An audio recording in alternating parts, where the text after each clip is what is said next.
प्रिय विद्यार्थियों, राजनीति विज्ञान की कक्षा में आप सभी का स्वागत है।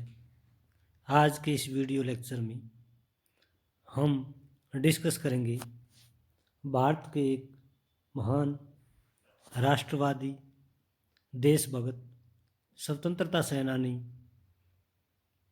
सुभाष चंद्र बोस के आर्थिक विचारों का अध्ययन।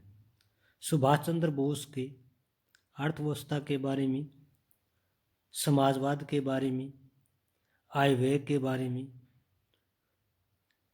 मजदूरों के बारे में, कृषि के बारे में, उद्योग के बारे में, बैंकों के बारे में, आजीविका के बारे में क्या विचार थे, क्या दृष्टिकोण था। तो आइए हम डिस्कस करते हैं सुभाष चंद्र बोस का आर्थिक दर्शन, उनका आर्थिक चिंतन। सुभाष चंद्र बोस ने देश के आर्थिक विकास के लिए अपना आर्थिक चिंतन प्रस्तुत किया। अपने आर्थिक चिंतन में उन्होंने सबसे पहले योजनाबद्ध आर्थिक विकास पर बल दिया। उनका कहना था कि भारत का आर्थिक विकास योजनाबद्ध तरीके से हो सकता है। इसके लिए हमें पहले से ही एक योजना का निर्माण करना होगा। उन्होंने भारत के आर्थिक पुनर्निर्माण के लिए एक योजना समिति के गठन का सुझाव दिया। उन्होंने इस योजना समिति के एक उस सिद्धांत प्रस्तुत की कि देश के आर्थिक विकास के लिए एक योजना समिति का गठन किया जाए और उस योजना समिति में मुख्य बिंदु रहेंगे, जैसे मुख्य संसाधनों के विकास में सहायता, ऊर्जा, धातुओं, मशीनों, यंत्रों, रसायनों, परिवहन व संचार के साधनों तथा उद्योगों का विकास, तकनीकी शिक्षा व तकनीक अनुसंधान का विकास। उनका मानना था कि जब तक देश में तकनीकी शिक्षा को बढ़ावा नहीं दिया जाएगा, अनुसंधान को बढ़ावा नहीं दिया जाएगा, देश का विकास नहीं होगा। इसके साथ ही उन्होंने राष्ट्रीय स्तर पर स्थायी राष्ट्रीय अनुसंधान परिषद की स्थापना पर बल दिया। वर्तमान औद्योगिक स्थिति का आर्थिक दृष्टि से सर्वेक्षण। वर्तमान समय में देश की जो औद्योगिक स्थितियाँ हैं उसका आर्थिक दृष्टि से सर्वे किया जाए, अवलोकन किया जाए, उसके बाद आगे की रणनीति तैयार की जाए। सुभाष चंद्र बोस ने देश व देश के लोगों के आर्थिक विकास के लिए योजनाबद्ध आर्थिक विकास पर बल दिया, जिसमें उन्होंने कुछ मुख्य बिंदुओं पर देश के अर्थ विशेषज्ञों का ध्यान आकृष्ट किया, जिसमें संसाधनों का विकास हो, ऊर्जा, धातु, मशीन, यंत्र इत्यादि उद्योगों का विकास हो, तकनीकी शिक्षा को बढ़ावा देना, राष्ट्रीय स्तर पर अनुसंधान परिषद की स्थापना करना एवं देश की औद्योगिक स्थिति का आकलन करना। ये अगर सभी बिंदुओं पर तकनीकी दृष्टिकोण से विश्लेषण किया जाए और इनको अनुपालन किया जाए देश हित में, तो देश का आर्थिक विकास संभव है। सुभाष चंद्र बोस ने देश के आर्थिक विकास के लिए औद्योगिकरण पर बल दिया। उनका कहना था कि औद्योगिकरण के द्वारा ही देश का आर्थिक विकास हो सकता है। उनका विचार था कि देश में औद्योगिकरण की प्रक्रिया तीव्र होगी तो रोजगार के साधनों में भी वृद्धि होगी। उनका मानना था कि औद्योगिकरण का अर्थ केवल यह है कि हमें यह निर्णय करना है कि कौन से उद्योग कुटीर उद्योग आधार पर विकसित किए जाएं और कौन से बड़े पैमाने पर। इसका हमें आर्थिक दृष्टि से विश्लेषण करना होगा। देश की तत्कालीन अर्थव्यवस्था को ध्यान में रखते हुए उन्होंने बड़े उद्योगों के साथ साथ कुटीर उद्योगों के विकास पर भी बल दिया। उनका कहना था कि औद्योगिकरण से देश में बेकारी व बेरोजगारी की समस्या का समाधान होगा। वे चाहते थे कि देश में सभी लोगों को खाने के लिए पर्याप्त मात्रा में अन्न मिले, पहनने के लिए प्रत्येक व्यक्ति के पास वस्त्र हो, प्रत्येक व्यक्ति को शिक्षा का लाभ उठाने का अवसर हो, प्रत्येक व्यक्ति के पास पर्याप्त मात्रा में धन उपलब्ध हो और देश के लोगों के पास इन सभी चीज़ों की बहुत बड़ी मात्रा में ज़रूरत है और इन ज़रूरतों की पूर्ति के लिए सुभाष चंद्र बोस ने औद्योगिकरण की प्रक्रिया को तीव्र करने पर बल दिया। उनका कहना था कि जब तक देश में उद्योगों को विकसित नहीं किया जाएगा तब तक बेरोजगारी की, बेकारी की, जो अभाव की जो समस्या है वो इसी तरह से बनी रहेगी। इसलिए देश के समग्र विकास के लिए औद्योगिकरण बहुत जरूरी है। सुभाष चंद्र बोस ने देश के आर्थिक विकास के लिए कृषि विकास पर बल दिया। वो भारत के किसानों और मजदूरों की समस्याओं को अच्छी तरह से जानते थे, इसलिए उन्होंने देश में कृषि के विकास पर ध्यान दिया। उनका कहना था कि कृषि के क्षेत्र में अनेक प्रकार की समस्याएं हैं और जब तक इन समस्याओं का समाधान नहीं किया जाता कृषि के क्षेत्र में अपेक्षित सुधार नहीं होगा। उन्होंने कृषि क्षेत्र में सुधार के लिए जमींदारी प्रथा का अंत करने पर बल दिया। उनका कहना था कि जमींदारी प्रथा से किसानों का शोषण होता है। उनका विचार था कि पूरे देश में एक जैसी काश्तकारी प्रथा शुरू हो, किसानों के कर्जे समाप्त हो जाएं और ग्रामीण लोगों को कम ब्याज पर कृषि ऋण मिले, तभी कृषि क्षेत्र में विकास हो सकता है, किसानों की स्थिति में सुधार हो सकता है, कृषि मजदूरों की स्थिति में सुधार हो सकता है। उनका कहना था कि कृषि के विकास के लिए सिंचाई एवं खाद बीज का उचित प्रबंध किया जाए। भारत कृषि के क्षेत्र में काफ़ी पिछड़ा हुआ है। जब तक कृषि क्षेत्र में समुचित सुधार नहीं किया जाएगा देश की अर्थव्यवस्था का सुधार नहीं होगा, क्योंकि देश की अधिकांश जनसंख्या कृषि पर आधारित है और कृषि में भारत जो है काफ़ी पिछड़ा हुआ है। इसलिए भारत को कृषि क्षेत्र में सुधार की ज़रूरत है, विकास की ज़रूरत है, तभी भारत आगे बढ़ पाएगा। भारत में खेती परंपरागत आधार पर होती है। उन्होंने कहा कि भारत में कृषि के विकास के लिए वैज्ञानिक तकनीकों को प्रयोग में लाया जाए ताकि कृषि पैदावार को बढ़ावा मिले। इससे जो है किसानों की आय है उसमें वृद्धि होगी, देश की इकोनॉमी में वृद्धि होगी। इसलिए देश के आर्थिक विकास के लिए कृषि के क्षेत्र में विकास होना बहुत ज़रूरी है। सुभाष चंद्र बोस ने देश के आर्थिक विकास के लिए भारत में समाजवादी प्रणाली का समर्थन किया। उनका कहना है कि समाजवादी प्रणाली से बहुत सारी आर्थिक समस्याओं का समाधान हो सकता है। उनका समाजवाद पश्चिम की तरह भौतिकता पर आधारित नहीं था। वो भारत के लिए समाजवाद को व्यवहारिक आवश्यकता मानते थे। उनका कहना था कि भारत में उत्पादन और वितरण के साधनों में समानता के द्वारा ही गरीबी व बेकारी की समस्या को दूर किया जा सकता है। उन्होंने कहा कि प्रत्येक राजनीतिक सिद्धांत देश काल की परिस्थितियों के अनुसार ही सफल होता है। जो सिद्धांत रूस में सफल है हो सकता है वो भारत में सफल ना हो, या जो चीन में सफल है हो सकता है वो भारत में सफल ना हो। जिस देश की जैसी परिस्थितियां होती है उस देश में वैसे ही राजनीतिक सिद्धांतों को अपनाने से सफलता मिलती है। भारत के लिए ज़रूरी है कि वह अपने देश काल की परिस्थितियों के अनुसार ही समाजवादी प्रणाली को लागू करे। इसके लिए उन्होंने उदाहरण देकर समझाया कि रूस में भी कार्ल मार्क्स का अंधा अनुकरण नहीं किया गया, इसलिए भारत को सोच समझकर समाजवादी विचारधारा को लागू करना होगा। भारत की जो सामाजिक आर्थिक परिस्थितियां हैं उसी के अनुसार समाजवादी प्रणाली को भारत में लागू करके भारत का और अधिक आर्थिक विकास किया जा सकता है। सुभाष चंद्र बोस ने आर्थिक विकास के लिए साम्यवाद का विरोध किया। उनका विचार था कि साम्यवाद में राष्ट्रीय मूल्यों का कोई महत्व नहीं है।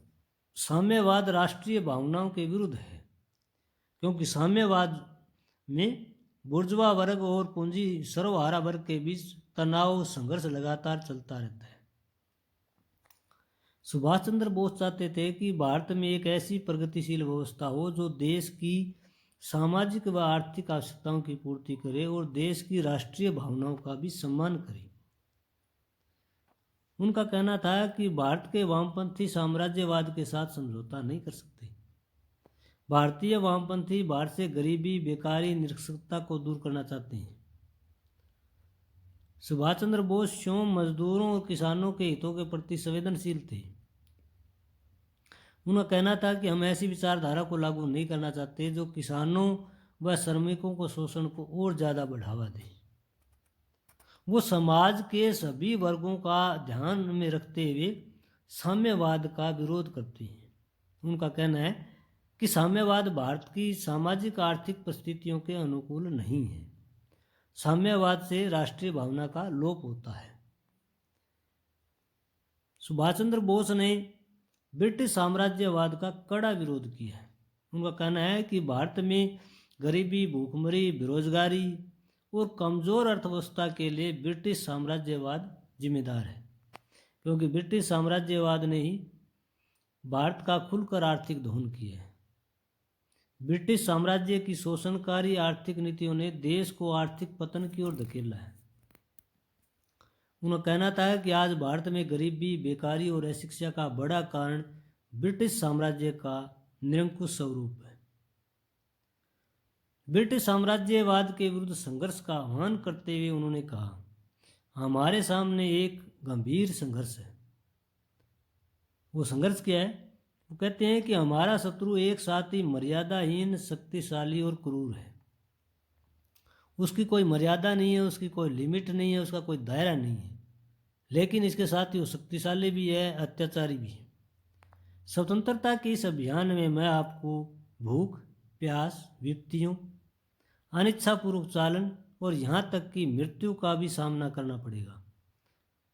सुभाष चंद्र बोस कहते हैं कि देश की स्वतंत्रता के लिए, देश के हर प्रकार के विकास के लिए मैं आपको भूख के प्रति, प्यास के प्रति, विपत्तियों के प्रति जो है सचेत करता हूँ कि इनको सहन करते हुए हमें आगे बढ़ना पड़ेगा। यहाँ तक कि देश की स्वतंत्रता के लिए हमें जान भी न्यौछावर करनी पड़ सकती है। तथापि इस कष्ट की इस अवस्था से जब आप निकल आएंगे तो सामने खड़ी स्वतंत्रता आपका स्वागत करेगी।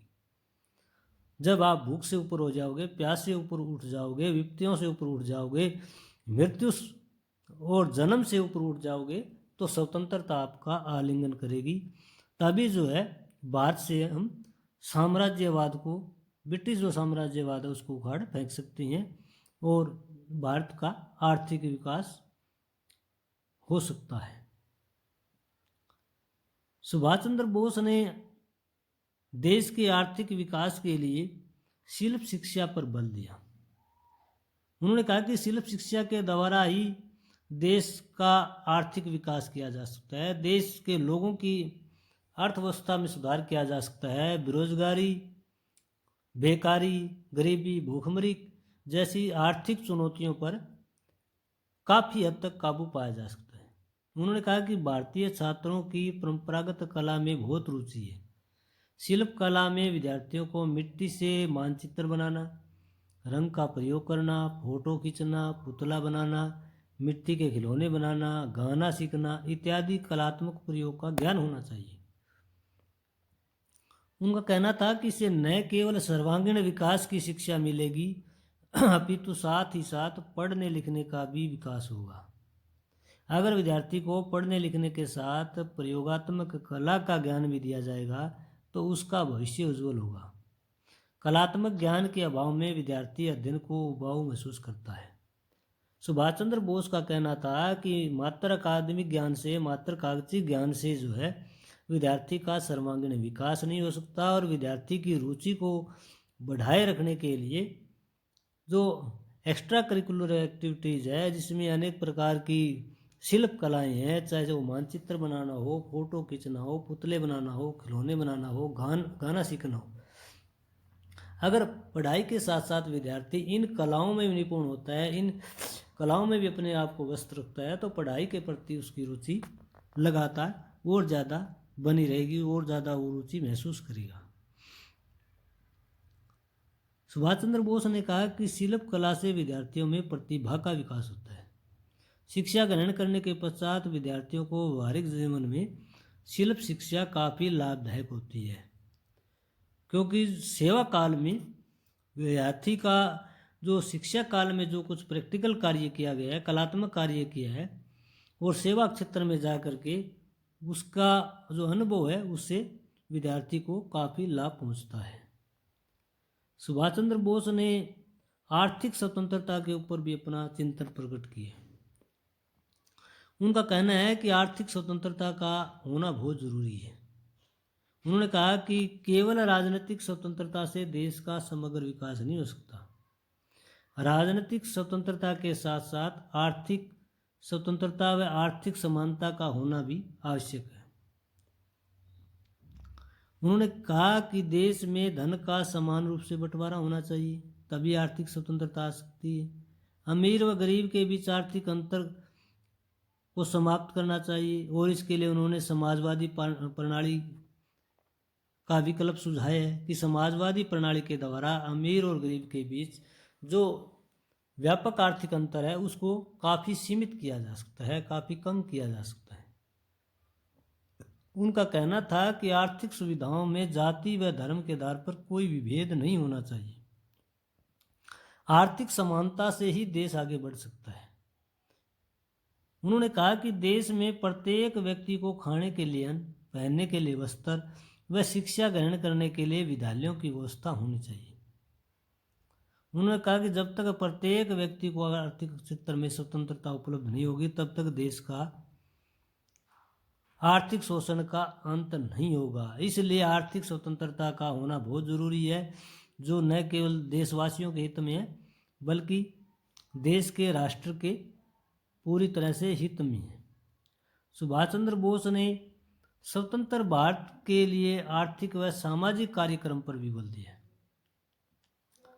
उन्होंने कहा, नौजवान भारत सभा के कराची अधिवेशन में भावी स्वतंत्र भारत के सामाजिक आर्थिक ढांचे की रूपरेखा प्रस्तुत की। इस अधिवेशन के दौरान उन्होंने कहा कि स्वतंत्र भारत में देश का सामाजिक और आर्थिक ढांचा इस प्रकार से होना चाहिए।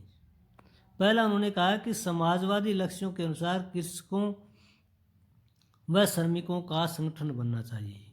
किसी प्रकार से जमींदार वो किसानों का शोषण न कर पाए, जमींदार कृषि श्रमिकों का शोषण न करने पाए, इसके लिए एक उचित प्रकार का संगठन होना चाहिए, उचित प्रकार की आर्थिक नीति होनी चाहिए। उन्होंने युवाओं की पूर्णतः अनुशासित स्वयंसेवी कोर का गठन करने पर बल दिया, यानी युवाओं का संगठन हो जो अपने आप में अनुशासित हो, तभी वो देश के अंदर राष्ट्र के प्रति आम लोगों का राष्ट्र सेवा के लिए ध्यान आकर्षित कर सकते हैं। उन्होंने कहा कि देश के सामाजिक सद्भाव के लिए और आर्थिक विकास के लिए जाति प्रथा का समाप्त होना बहुत जरूरी है। उन्होंने कहा कि देश में सामाजिक और धार्मिक अंधविश्वासों और कुरीतियों को समाप्त करना बहुत जरूरी है, तभी भारत के सामाजिक और आर्थिक जो स्वरूप है उसमें सकारात्मक बदलाव आ सकता है। तभी देश से धार्मिक अंधविश्वास, सामाजिक कुरीतियाँ समाप्त हो सकती है, तभी नवीन भारत जो उसकी जो रूपरेखा है उसमें एक प्रकार से सकारात्मक बदलाव आ सकता है। तो सुभाष चंद्र बोस ने कराची अधिवेशन के दौरान नौजवान सभा हर्ष सभा के अध्यक्षता के तौर पर ये भारत के भावी सामाजिक आर्थिक ढांचे की रूपरेखा उन्होंने प्रस्तुत की थी। इसके साथ ही उन्होंने कहा कि स्त्रियों की नव समाज के निर्माण में नई भूमिका निर्धारित करने के लिए महिला समितियों का निर्माण होना चाहिए। उनका विचार था कि जब तक महिलाओं को किसी भी प्रकार की राजनीतिक प्रक्रिया में शामिल नहीं किया जाता है तब तक वो राजनीतिक लक्ष्य अधूरे रहते हैं। सुभाष चंद्र बोस ने स्वयं जब आज़ाद हिंद फौज का गठन किया तो महिलाओं के एक स्पेशल यूनिट उन्होंने तैयार की थी। उन्होंने कहा कि ब्रिटिश उत्पादों के बहिष्कार के लिए प्रभावी कार्यक्रम आरंभ करना चाहिए। जब तक हम विदेशी उत्पादों का बहिष्कार नहीं करेंगे तो राष्ट्रीय उत्पादों के प्रति लोगों का आकर्षण नहीं बढ़ेगा, राष्ट्र के लोगों में राष्ट्र के प्रति श्रद्धा व निष्ठा उत्पन्न नहीं होगी। नवीन मार्ग व कार्यक्रम के सैद्धांतिक प्रचार के लिए पाठ्य सामग्री की रचना, यानी भारत के भावी कार्यक्रमों के लिए पाठ्य सामग्री की रचना करना और लोगों तक जो है ऐसी प्रेरक सामग्री पहुंचाना भी जो है एक बड़ा लक्ष्य है। उन्होंने कहा कि भारत में समाजवादी गणतंत्र स्थापित होना चाहिए जिससे अमीर और गरीब के बीच में अंतर जो है न्यूनतम हो और सभी लोगों को आर्थिक समानता प्राप्त हो, देश के आर्थिक संसाधनों का उचित प्रकार से बंटवारा हो सके। उन्होंने कहा कि देश में न्याय, स्वतंत्रता, समानता, अनुशासन व प्रेम की भावना को सुनिश्चित करना, और जब तक देश के प्रत्येक व्यक्ति में इस तरह की भावना नहीं है तब तक एक राष्ट्र का जो है रूप देश धारण नहीं कर सकता। उन्होंने कहा कि सामाजिक, आर्थिक, राजनीतिक क्षेत्र में समानता के प्रयास करना। उनका मानना था कि जब तक सामाजिक, आर्थिक और राजनीतिक क्षेत्र में समानता नहीं होगी, लोगों में सद्भाव नहीं होगा, बंधुत्व की भावना नहीं होगी, और बिना लोगों में बंधुत्व की भावना के राष्ट्र का विकास नहीं हो सकता, राष्ट्र स्वतंत्र नहीं हो सकता। तो राष्ट्र की भलाई के लिए, राष्ट्र के कल्याण के लिए उन्होंने कराची अधिवेशन में इस तरह के कुछ उपाय सुझाए। तो सुभाष चंद्र बोस के आर्थिक चिंतन पर आधारित आज का ये वीडियो लेक्चर आपको कैसे लगा कमेंट करके ज़रूर बताइएगा। अगर ये लेक्चर आपको पसंद आता है तो इसे लाइक कीजिए, अपने मित्रों के साथ शेयर कीजिए और मेरे इस YouTube चैनल को सब्सक्राइब करना न भूलिए। धन्यवाद।